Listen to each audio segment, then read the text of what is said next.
mobile? What kind of question is that to ask a broken and a crippled and a paralyzed lame man who obviously gets to the pool? I mean, we don't know how he get there. We don't know if somebody brings him there. We don't know if he's had to crawl there. We don't know whether or not he's made this his regular hangout and he's just hanging out around the vicinity. We don't know all of that. But we do know that he's at the pool and Jesus asked him only, do you want to be made whole? Isn't that strange? Out of all the people who are there, out of all the people in the crowd, out of all the people in the audience, out of all the people sitting in the congregation, Jesus singles him out. Why is that? Perhaps Jesus sees something in his face. Perhaps Jesus can see something in this man's eyes, that this man has a hope that has not yet been fulfilled. He has a dream that has not yet been materialized. He has some potential that has not yet been realized. It is said that your eyes are the window to your soul. And maybe Jesus saw something in this man's eyes that caused him to single this man out. You know, you can tell a lot by your eyes. I know that we have to wear these masks nowadays because of the pandemic and because of social distancing, but people who are really pure can see something in your eyes. They can read something in your eyes. It is said that little bitty babies, even though we wear these masks, little babies can look into your eyes and they can tell whether or not you're smiling or frowning behind the mask, because you say a whole lot with your eyes. And so maybe when Jesus locked eyes with this man, he noticed that this man was looking for something. This man was searching for something. And Jesus said, you look like a good candidate for a miracle. I'm wondering who I'm talking to today. Are you a good candidate for a miracle? Sure, you're smiling and maybe you've been clapping with us and rocking with us and singing along with us, and you're acting like everything in your life is all right. But let me tell you something, your eyes don't lie. You can camouflage a broken heart with a bright smile and a waving hand, but you can't hide your eyes. Your eyes don't lie. You can mask a confused mind with a loud laugh and a joyful expression, but your eyes do not lie. You can hide it from us, but you can't hide it from the Lord. Let me go Old Testament with you. Man looks at the outward appearance, but God is the one who searches our heart. Simply put, Jesus knows what you're going through. That's why the great hymnologist picked up his pen and put pen to parchment one day and said, there's not free. I wish I had a witness. Like the lowly Jesus. No, not one. No, not one. The chorus goes like this. Jesus knows all about your struggles, and he will guide until the day is done. Jesus knows what you're going through. When you're up, he knows. When you're down, he knows. When you're right, he knows. When you're wrong, he knows. When you're happy, he knows. When you're sad, he knows. Aren't you glad that we serve a God who knows exactly what it is we're going through? And Jesus looked at this man and he could read the sentiment of his soul through his eyes. He looks at this man. He looks over the crowd. He picks out this man. whose condition has been perpetuated by missed opportunities. And he asked this man, do you want to be made whole? He doesn't say, do y'all want to be healed? No, he says, do you want to be made whole? Because if you want to be healed, I've got good news for you. Jesus says, I brought some healing with me today. If you need to be delivered, Jesus says, I got good news for you. I brought deliverance with me today. If you want to be made whole, Jesus says, I got good news for you. I brought wholeness with me today. If you're in a battle and if you're in the fight of your life and you need the victory, Jesus told me to tell you, he's got good news for you. He'll give you victory. If you need to overcome something, he told me to tell you, I got good news for you. I brought triumph with me. If you need a blessing today, the Lord told me to tell you, he's got good news for you. He said, I've got 10,000 blessings, and that's just in my right hand. Here it is. Do you want to be made whole? Obviously, there's a wishfulness in his eyes. Jesus sees in his face what's not showing up on the face of others in the crowd. He keeps missing the opportunity to get in after 38 long years. That's what I see about this man. I see that he's in a condition that has been perpetuated by his own missed opportunities. But I see something else. Here it is. He's also a co-conspirator who participates in his own mental oppression.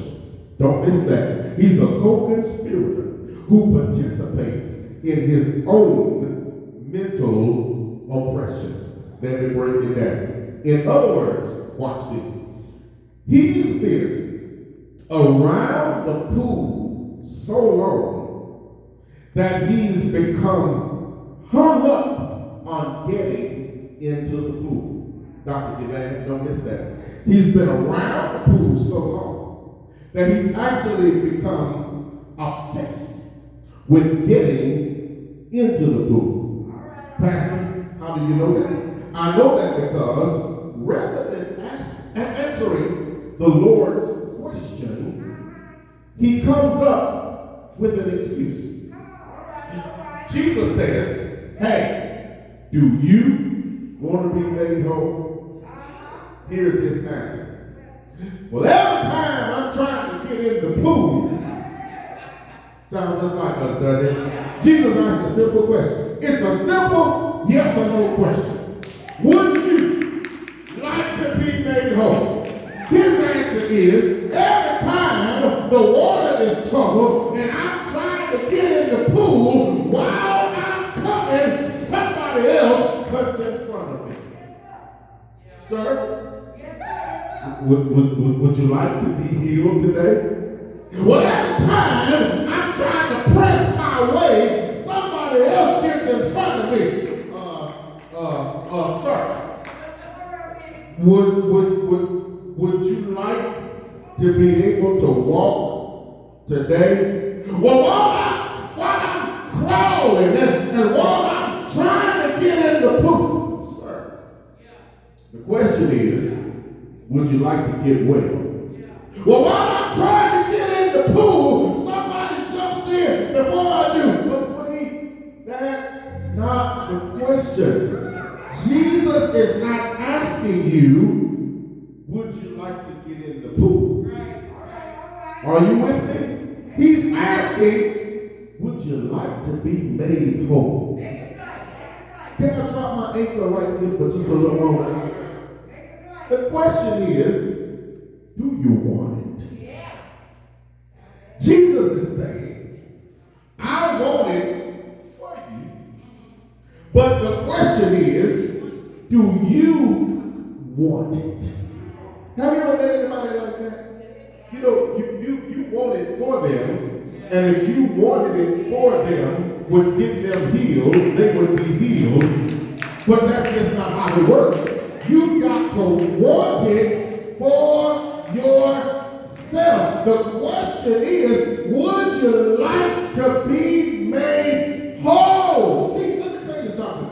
You can hang around the pool so long that you start talking pool talk. You see, misery loves company. And I think to tell somebody today, don't ever get comfortable at the pool. Don't bring your lawn chair to the pool. Don't bring your music and your Bluetooth speaker to the pool. Don't bring your cooler full of drinks to the pool. You know, some people are at the pool and they enjoy being at the pool for the attention that it gets them. Some people enjoy misery because they just like attention. You ever notice that? Go on Facebook, always complaining, always griping. It ain't always there's something wrong. Some people just like the attention that misery brings. You've been hanging at the pool too long, and now you're talking pool talk. Now you have a pool mentality. Jesus says, I didn't ask if you want to get in the pool. I asked, do you want to be made whole? Listen to me, child of God. You can become a co-conspirator in your own oppression if you don't change your thinking and then change your actions. You can lock your own wrists. You can paint your own self in a corner, and eventually you'll start to believe that you can't be healed. You'll start to believe that you can't be made whole. You'll start to believe that you can't be set free. You'll start to believe that you can't leave that bad relationship. You'll start to believe that you're not qualified for that better job. He was a co-conspirator who participated in his own mental depression because he couldn't get the pool off his mind. He thought in his mind, unless I get in that pool, I can't be healed. Can you hear him? By now he's crying. Lord, I've been here 38 years. And I've been trying and straining and struggling. And I've been watching other people get in the water when that water starts spinning. And every time I try to get in, every time I try to roll over in the water, every time I try to fall in, somebody gets in front of me. And I don't know what to do about it. I just don't understand. Well, nobody help me. What do you mean? The question is, do you want it? I've been here 38 years. Of course, I want it. But every time I get ready, somebody jumps in front of me. It ain't my fault. But he's fine. But Jesus doesn't cry with him. Jesus doesn't feel sorry for him. Because little did he realize that day, healing was not in the pool. Healing was standing at the pool. Do I have a witness in here? He didn't realize that day that there was somebody standing at the pool who would say, if you want it, rise, take up your bed and walk. That's my message to somebody here today. As I rush to the close, let me tell you this. Quit being a co-conspirator in your own mental oppression and start being a participator in your own miracle. See, you think that a miracle is something that happens for you. But let me correct you. A miracle is not something that happens for you. A miracle is something that happens through you. A miracle is something that you have to participate in. Don't make me prove it. Here it is. Jesus turned water into wine. That was a miracle, wasn't it? But if you notice in the miracle, it took the participation of some other people. He turned the water into wine, but they had to get their own water pots. Do I have a witness in here? Okay, you don't believe that? Jesus fed 5,000 in the wilderness, not counting the women and the children. But the only reason he was able to feed the 5,000 is that the little boy had to relinquish his lunch that day. In other words, I'm trying to tell somebody that you have to learn how to participate in your own deliverance. Maybe you don't believe that, but you remember the woman with the issue of blood. Jesus healed her that day, but the only reason she got healed, she had to reach out and touch the hem of his garment. You don't believe that when Lazarus was raised from the dead one day, but before he was raised, they had to roll the stone away. Do I have a witness here?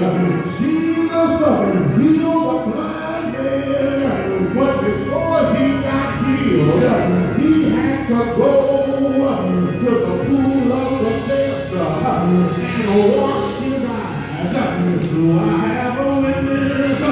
The Bible says that Jesus looked at this man and told him to rise, take up your bed, and start walking. I've come to tell somebody that the Lord wants to bless you, but first you gotta be willing to do what he says.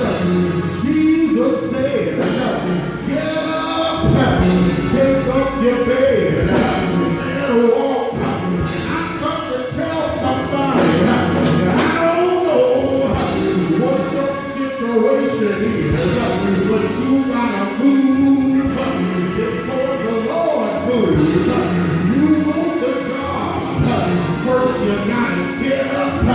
You want the degree, first you gotta get up. You want the promotion, first you gotta get up.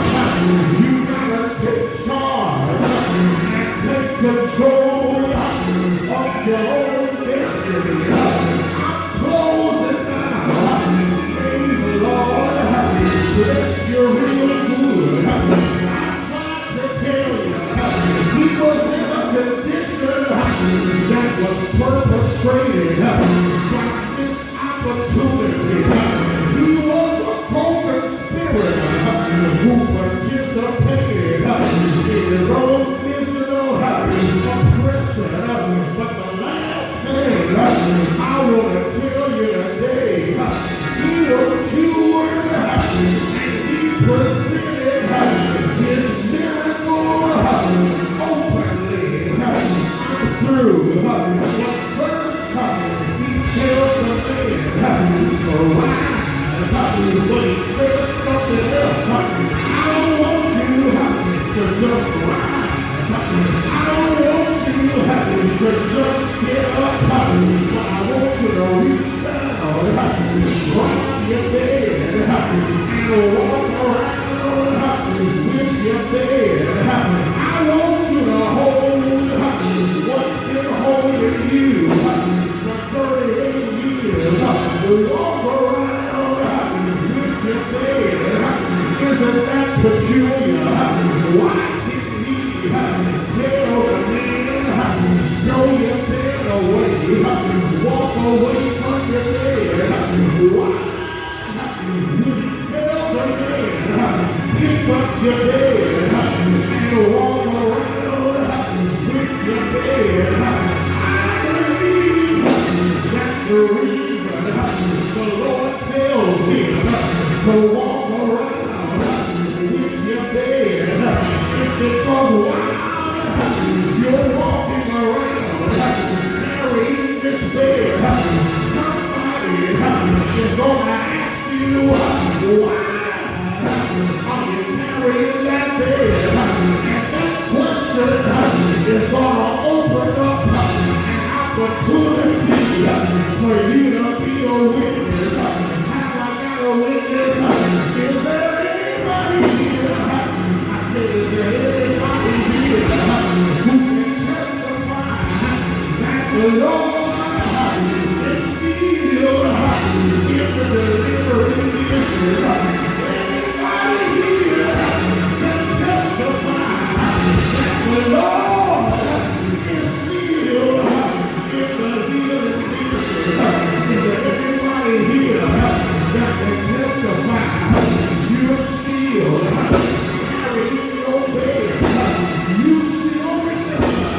I wonder,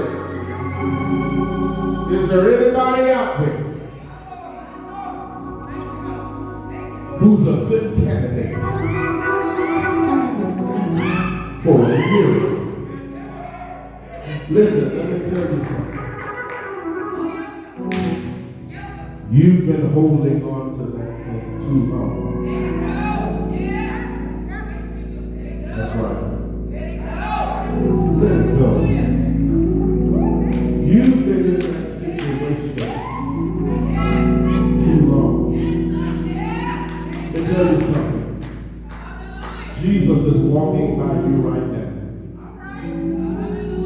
And he sees it in your eyes. You're tired. You're weary. You're sick of it. And his question to you today is, do you want to be made whole? Do you want to be free? Do you want to be delivered? Do you want to be healed? Do you want to get your right mind back? I mean, do you want it? I don't care how badly he wants it for you.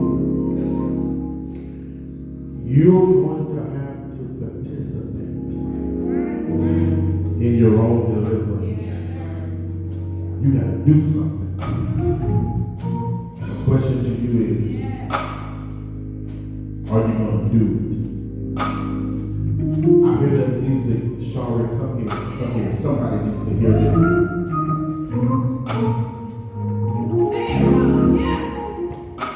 Somebody needs to hear this. Give me a wife. Give me a wife. Somebody needs to hear this one here. Come here, Shari. Come here, Shari. Come here, Shari. Give me a wife for this one. Somebody's going to get their deliverance in just a second. In just a second. I want you to listen to this. I want you to listen. I want you to listen. The songwriter says, Lord, deliver me. But all I seem to do is hurt me. That's what that man at the pool was doing. Every year, waiting. He was just, listen, when Jesus asked him, do you want to be made whole? He gave all these excuses. He gave all these excuses. All he was doing was hurting himself. Come here, Sean. Come here. Listen, I don't know who you are or where you are, but I want you to do this. Somebody's going to get their exodus, their exit out of their situation today. Come on, Sean. Minister to us. Minister to us. Lord.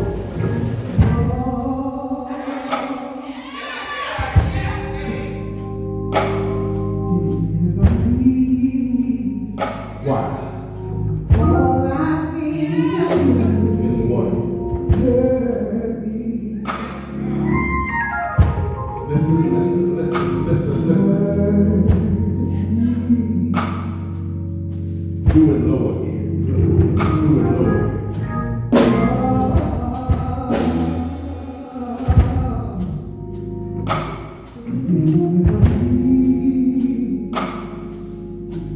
All I seem to do is hurt me.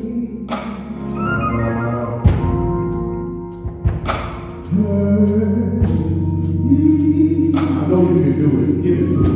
Give it to us. Give it to us.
Who's watching this broadcast, who needs deliverance.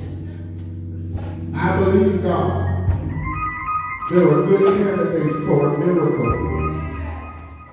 They've been in the same situation, in the same circumstance, year after year after year, just like the man in this text. And God, you're asking them, do you want to be made whole? My prayer today, that they will say yes. Yes to your will. Yes to your will. Yes, Lord. I will pray. In Jesus' name we pray. Amen. Amen. Come on, put your hands together. Thank you so much for tuning in to us today. Listen, let me say something. Thank you so much to those who are so financially faithful to this ministry. I have to say thank you. During this pandemic, you have still been, even in your absence, financially faithful to this ministry. I have to say thank you. Let me share with you several ways that you can continue to be financially faithful. You can give via our church website, gsbconline.com, gsbconline.com. You can use our church cash app, $Gaines Street, $Gaines Street. You can text your donation to 501-209-8894. Again, 501-209-8894. 8894. Of course, you can mail your contributions, your tithes, your offerings. You can mail them to the church at Gang Street, 1601 South Gang Street, Little Rock, Arkansas, 72206. Again, let me say thank you to those who tuned in this morning. And I want to remind everyone that in your Friday email, that email that you get from our assistant, Sister Marva T. Franklin, every Friday she sends out an email with some announcements, directives, various things you need to know as a congregation. Please check your email on Fridays, and you will have the Zoom link. The Zoom link each week. That link changes, and so you need to check your email on Fridays to see the email that Sister Marva T. from our administration sends to you. There's a Zoom link that you can click on Sunday morning that will take you right into our Sunday school class. Let me remind you, virtual Bible study will take place again on this coming Wednesday night. I'm in the middle of a series that's entitled Making Wiser Decisions. I'll be going into part 3 of that series this coming Wednesday night. So if you want to tune in to Gang Street's Facebook Live at 6:30 p.m. You don't want to miss that. We also want to remind the ladies of our church that this coming Sunday morning, fourth Sunday morning, is going to be our annual Women's Day. That's Sunday, September 27th at 11 a.m.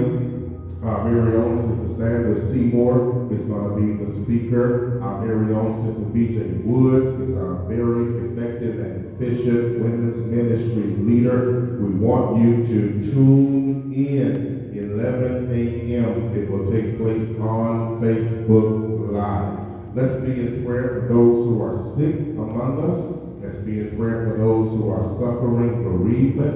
Sister Shirley Thompson funeralized her sister this past week.